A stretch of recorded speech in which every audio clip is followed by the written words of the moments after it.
Way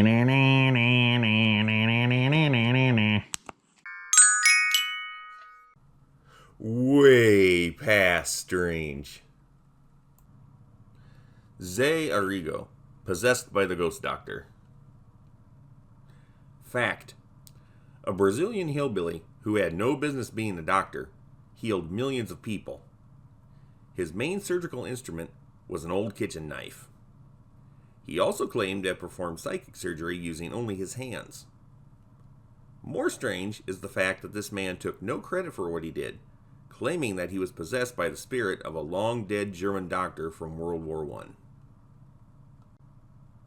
Skeptics will always be skeptics, and it's okay to be skeptical within reason.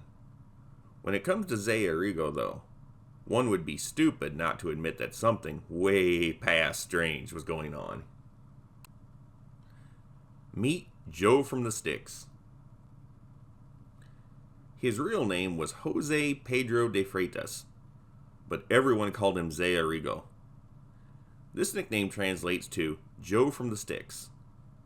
He was called this because throughout his life, he never lost his peasant accent and rough and tumble country bumpkin manners. Arigo was the equivalent of an American hillbilly.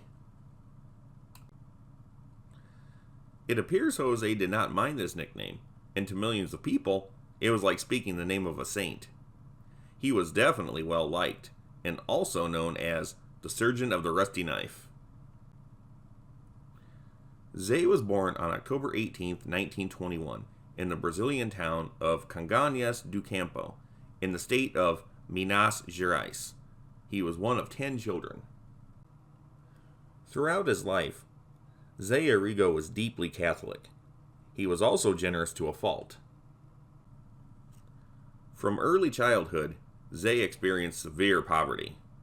Even worse for him was the fact knowing that his family had seen better days. His grandfather was once a prosperous land and mine owner, but the family business fell apart after his father inherited his share of the family fortune. Ze once described his childhood experiences to a reporter. "I used to sleep on piles of banana leaves or against the leather of a pack saddle. But that was when the pumas weren't nosing about, for then I used to sleep in the forks of trees, with my arms around the trunk just like a monkey and trembling with fear." His family raised cattle. Ze only had a third-grade education due to the brutal circumstances of his life. He was mostly illiterate. By age 14, he was working in iron mines. He left his father's house at age 21 to get married. At the time, all he owned in the world was a cheap, three-piece striped suit.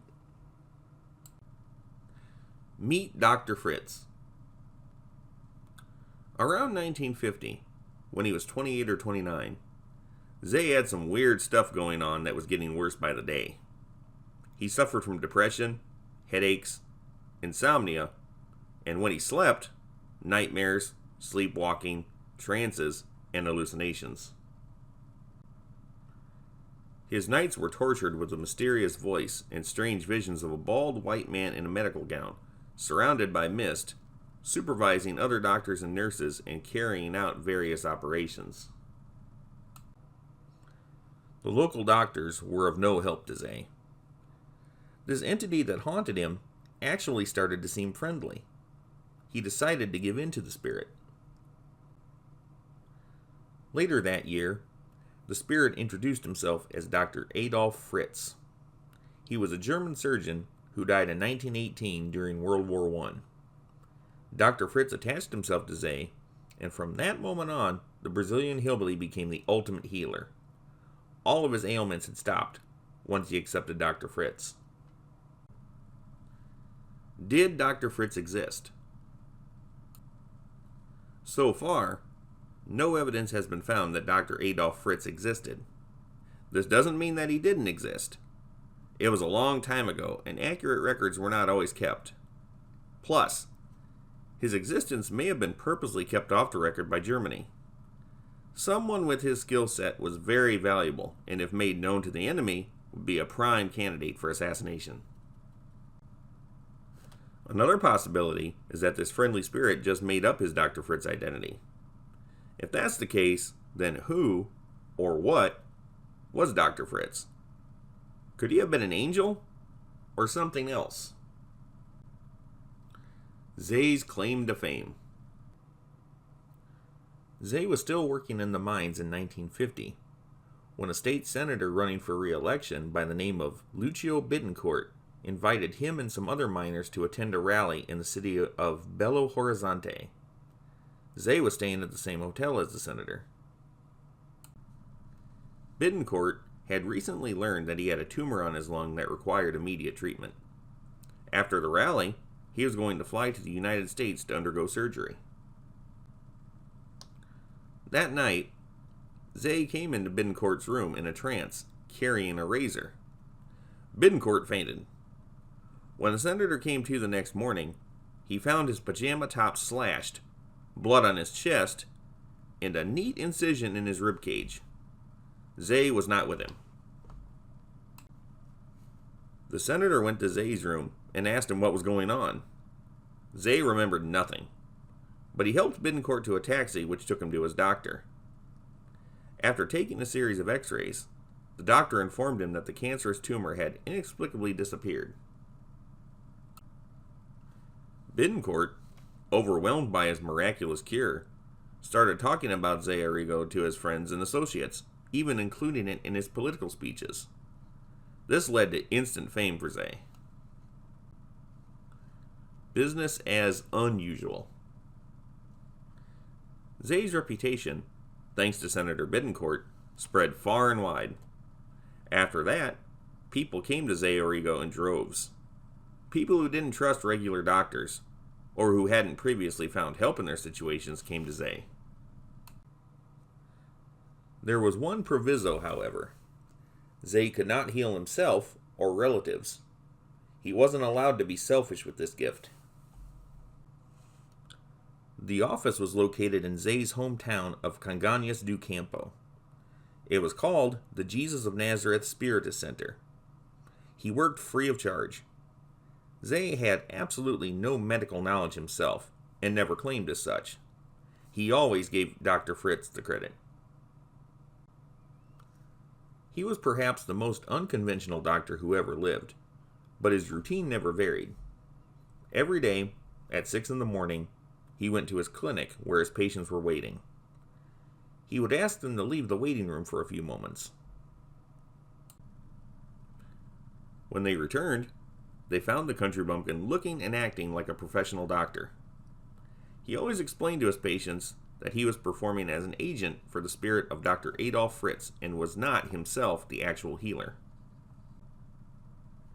Ze claimed that when working with patients, he heard a voice in his right ear and just did what it said. All he ever asked of a patient was their name and address. He never inquired about their symptoms. As a matter of fact, he would stop them if they started talking about their problems. "I know that already," he would say, and he really, really did.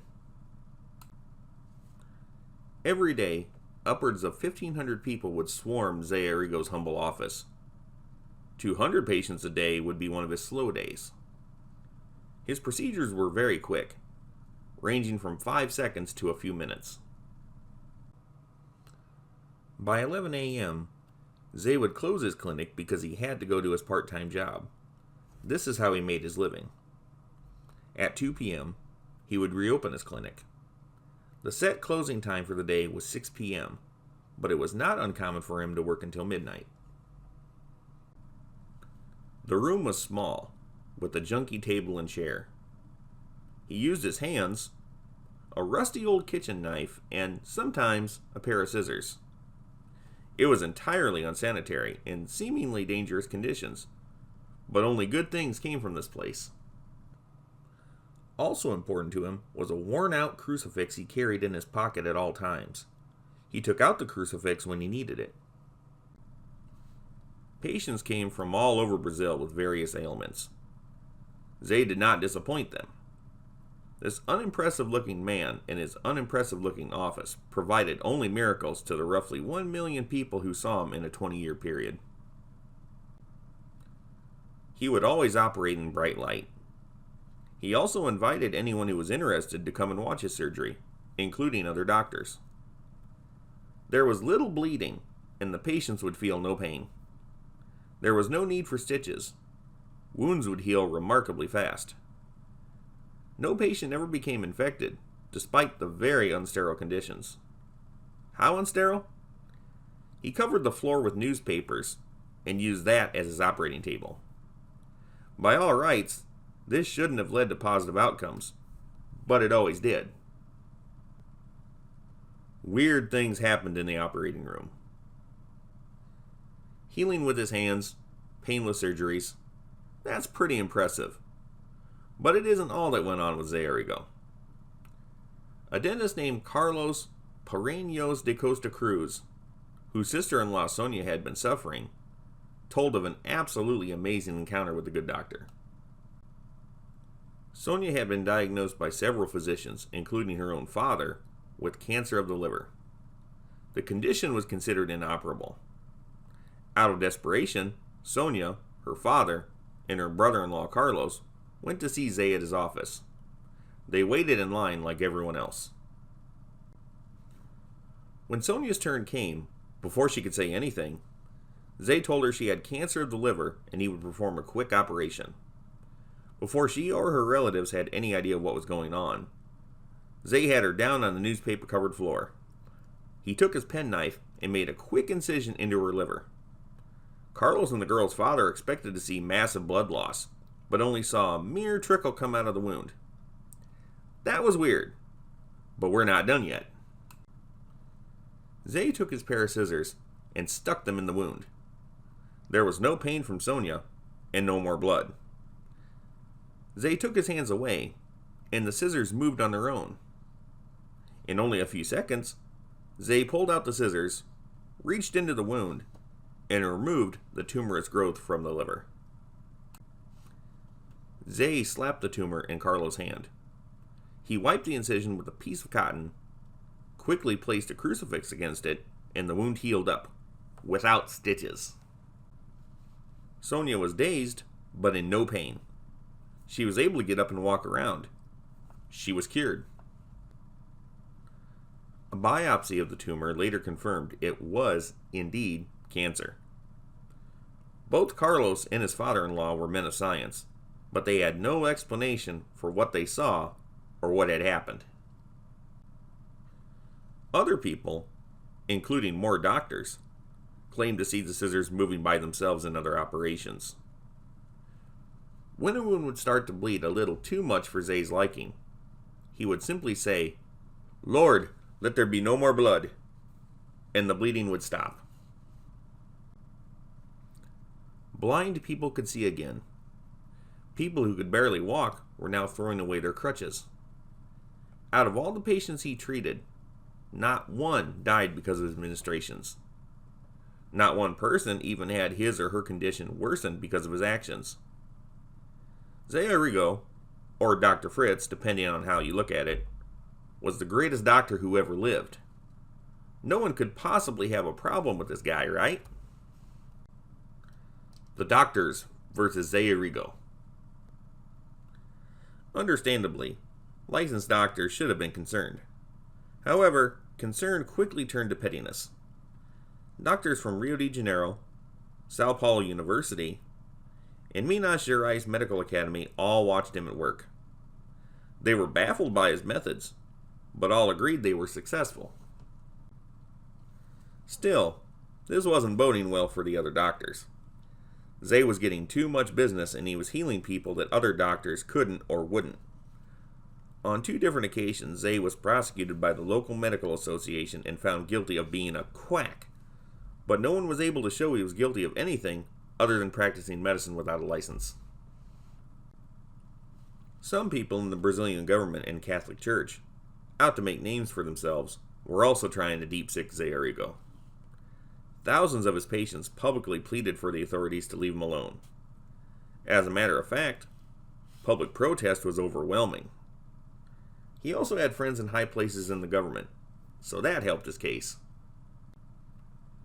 Ze was pardoned by the President of Brazil after the first conviction in 1956. The second time, in 1962, he spent 8 months in prison, just on the basis that he didn't have a medical license. Also, he was now being accused of witchcraft. Here's the real kicker. They still allowed him to treat people while in prison. What? Not one single patient he had treated would testify against him. They simply couldn't. As a matter of fact, his patients and other fans raised $840,000 for him. He sent it all back, claiming that Dr. Fritz would never accept a fee. It was clear Ze was not doing what he was doing for the money. The cataract surgery. Ze worked on eyes a lot. I read one account where he removed a cataract using his famous rusty knife. It was quick, totally painless, with only a few drops of blood. A completely successful surgery. The patient was conscious at the time. He didn't use anesthetic. He didn't have to. While in prison, a judge named Felipe Emese witnessed him perform another cataract surgery. He couldn't believe what he had seen. As the judge later described, he saw Ze pick up a pair of nail scissors. Ze wiped off the scissors on his shirt and used no disinfectant. The imprisoned healer stuck the tiny scissors straight into the cornea of the woman's eyeball. The woman did not flinch and was totally conscious. Ze removed the cataract in seconds. He said a prayer, and a few drops of liquid appeared on the cotton in his hand. He wiped the woman's eye with the cotton, and she was cured, totally good to go. One that could not be saved. Although Ze Arigo was a miracle worker, he knew, or rather Dr. Fritz knew, that death was inevitable for everyone, and not everyone could be treated. One such case was when a young man came to him for treatment, and Ze refused. This seemed odd, especially to the lady reporter who was present at the time. I am not going to prescribe any human remedies. Your own doctor has already done so. Instead, I am going to give you one of God's remedies. Ze, or Dr. Fritz if you will, wrote on the prescription pad, "Every day on waking and at 6 in the evening, pray. On going to bed, read a chapter of the Bible." After the young man had left, disheartened, Ze explained to the lady reporter, "He has not long for this world. He has advanced cancer and does not know it." The same lady reporter followed up on this soon after, and found that the young man had died, and that he did have advanced cancer. Ze Arigo announces his retirement. Sort of. It would have been awesome if Ze could have kept treating people for many decades, but he knew that wasn't going to happen. 20 years was all we were given. Dr. Fritz told him he was going to die a violent death, and that it was coming soon. "I am afraid that my mission on Earth is finished. I will leave soon," Ze had said to his many friends and loved ones. This seemed rather grim and cryptic. However, less than 2 weeks later, on January 11th, 1971, Ze Arigo was dead. Cause of death? A car accident. There isn't anything unusual about car accidents. They happen all the time. Given the circumstances, though, could this have been fated for him? A product of divine intervention? It seems unlikely that he would have crashed on purpose. But why did he have to die? He had not yet reached 50 years of age. And why such a violent death? He was a good man and deserved better than this fate. What was Dr. Fritz's reason for this? From beginning to end, Ze Arigo's story just got stranger and more inexplicable. A country in mourning. Brazil needed heroes and miracles, then and now. Ze Arigo was both. His hometown was at a standstill for 2 days. Flags flew at half-mast, and the mayor declared 2 days of mourning for the legendary healer. In a way, Brazil is still in mourning for Ze Arigo. He has not been forgotten, and is honored in many ways. There has been, and always will be, naysayers who really have no idea what they're talking about. More often than not, you'll find positive words about Ze Arigo. The Curse of Dr. Fritz. After the death of Ze Arigo, a lot of people were pretty lost. There was a need for another one like him. It's wishful thinking, of course, as there could only be one. Still, a string of people after Ze have claimed to be the channel of Dr. Fritz. This is highly questionable. Although it may be possible for a spirit to hop from one body to another, it seems awful convenient for those seeking fame and fortune. Unlike Ze, none of the people who came after him did it for entirely unselfish reasons. That's the difference. It's not a good idea to say you're possessed by Dr. Fritz. Violent deaths have come to those who say they are. After Ze's death, two brothers named Oscar and Edivaldo Wild claimed to be possessed by Dr. Fritz. Their careers were both cut short when they both died in violent car crashes. After the Wild brothers was a gynecologist named Edson Quiroz. He claimed to be channeling Dr. Fritz. Then he was stabbed to death in 1991. A man named Rubens Farias Jr. claims to be the new body of Dr. Fritz's spirit. His clinic is located in a suburb of Rio de Janeiro. He has been claiming to be the new Dr. Fritz since 1990, even when Quiroz was still alive. Before this, he had been trained as an engineer and was also a computer programmer. Although Rubens gets a lot of business, he doesn't have the glowing reputation or credibility of Ze Arigo. For one thing, Rubens puts on a German accent when Dr. Fritz takes over and throws German words around in an attempt to show some authenticity. He is considered a fake by many people, taking advantage of Brazil's chaotic public health system. He claims that Dr. Fritz has predicted his own violent death, but that could just be part of the show. There is reason to mistrust Rubens. He's had a history of womanizing and has been accused of money laundering, even murder. Does Dr. Fritz hate posers enough to kill them? Or is a violent death the reward for all those possessed by him? Dr. Fritz's purpose on this earth is unclear. Is he really the charitable spirit he claims to be? Or is this just a guise for evil intentions? A lot of people, including myself, would like to think Dr. Fritz was a good guy. But dying horribly isn't a good payoff for working with him. Several other people have claimed to be channeling Dr. Fritz's spirit. It doesn't seem likely at all. It will be interesting to learn what happens to them. Skeptics. Ze Arigo was never, ever detected to be a fraud. He was accused of it by people who never saw him work, but nothing was ever discovered that proved him to be a fake. He never accepted payments for his good deeds. Just like the Lone Ranger. Ze provided for his wife and 6 children by working a day job. One time, when he saw a film of himself operating, he fainted. None of these things are typical of a con artist, but hardcore skeptics will always remain unconvinced.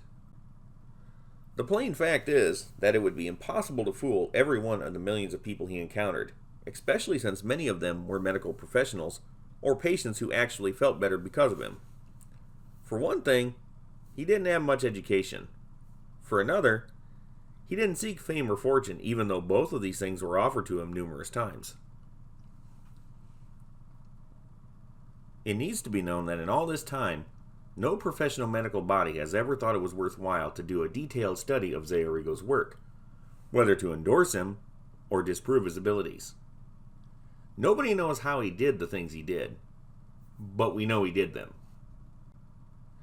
Ze today.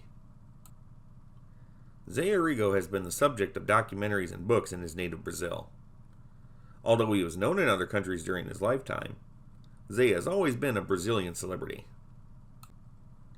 I don't think enough can be said about Ze Arigo and Dr. Fritz. Ze was a real person who did real impressive things. He made a positive impact on the world and is just one item of proof that miracles can happen. The conditions of how Ze did what he did can be speculated upon, but there is no denying that what went on in Brazil so many years ago was way past strange.